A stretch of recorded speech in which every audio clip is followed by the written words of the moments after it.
Прво, измените на законот се неопходни во насоката на која што ги предлага работната група.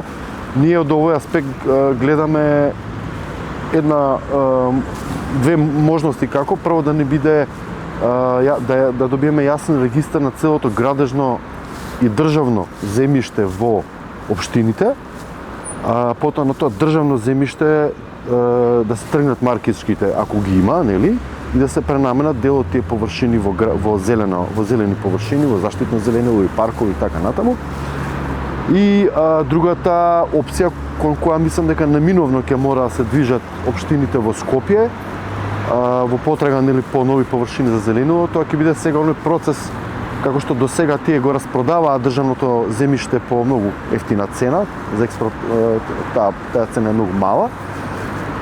Ќе треба во иднина да почнат да откупуваат можеби приватно земјиште и тоа да го пренаменуваат потоа во зелени површини. Сега тој процес на откуп ќе биде многу поскап отколку што тие заработиле пари, но тоа мислам дека е неминовно и неопходност ќе биде за сите, за поголем дел од општините, особено за овие најурбанизирани како Центар, Карпош, Кисела вода и така натаму.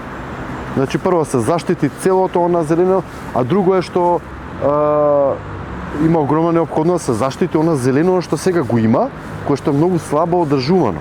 Например, ние во општина Центар немаме никаков план, ниту стратегија за како да се одржува зеленилото, ниту пак знаеме какво све зеленило има. Оној катастар што го правеше градот Скопје застана на оној момент кога градот Скопје преброи дел од зеленилото и дрва кои се на површините под надлежност на градот.